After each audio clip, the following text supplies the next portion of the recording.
knee brace.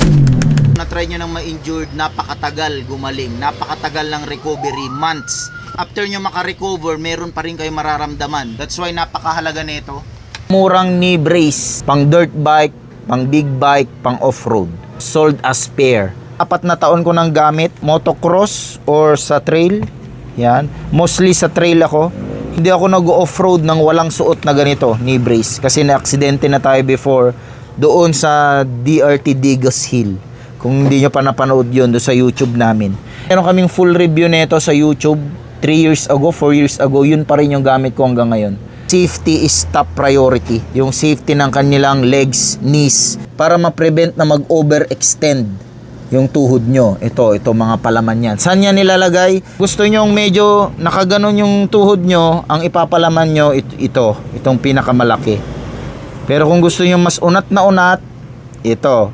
Hanggang sa makarating kayo sa pinakamanipis. Ganon siya kaprotektado. By default may nakasaksak na. Iba pa yung mga extra accessories niya. Additional na padding. Ito may padding na ito sa loob. Yan, may mga padding na. Malakas yung velcro niyan. Ang thickness nito 7.5 mm. So hindi ito basta-basta foam. Ayan o. Parang memory foam siya. Which is buhay pa rin yung ganyan ko. Hindi ko pa nagamit yung mga extra na ganito. Despite na laging ginagamit, despite sa ilang laba. How to wear this? Number yan. 1, 3, 4. Nasaan yung 2? Nasaan yung 2? Ito. Yung arrangement ng paghigpit niya. So ganito siya. Galin mo yung lock, iangat mo, then pwede mo na siyang mahila. Ayan o. Hihila na siya. Yan. So ito siya. Hindi basta-basta tong kable na to. Napakatibay. Soft plastic siya. Komportable pa rin isuot. Garterized dito. Hanggang ngayon di pa naman lumambot yung ganito ko. Ito. Yan. So manipis siya. Manipis lang. Dapat sakto dun sa paa nyo. Yun yung problema sa ibang knee brace. Napakataba dito.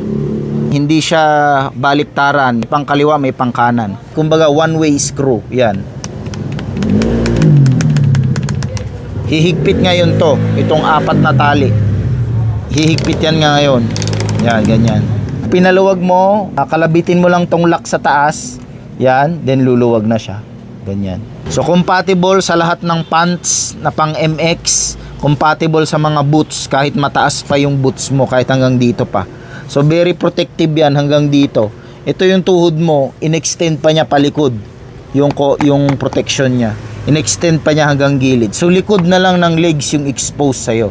I-twist natin, yan. Siya, very limited yung twisting.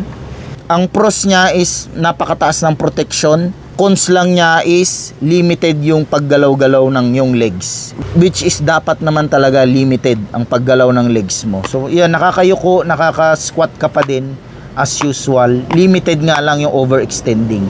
And yung pag left and right, pag twist, limited din. Cons pa niya, kailangan mo siyang hubarin talaga sa dulo ng paa mo. Hindi mo pwedeng hilain lang ng ganon. And hindi to umiikot. Kasi yung mga knee pad na nabibili dyan, commonly, yung kahit mamahalin pang knee pad, lumilis yan ng kusa. Umiikot na ganon. So, nawawalan yung purpose niya. Umiikot sa tuhod, lumalabas yung tuhod mo. Bang ginagamit mo sa trail or sa motocross. Napakagaan lang niya. And at a very affordable price. Ay, ito, the rest, velcro na siya yan. Yan, double velcro yan. Then yung padding niya, pwede mong palitan. Ito yung padding niya. Optional. Kung gusto mo na makapal na padding, lagay mo dito. Kung gusto mong palitan yung padding niya. So yun, velcro, then lock na may mekanismo. Order na kayo, chat lang kayo dito sa page namin. Follow nyo kayo, may makakalisto for more dirt bike parts and gear protection. Upcoming yan sa aming mga product. Thank you very much and order na.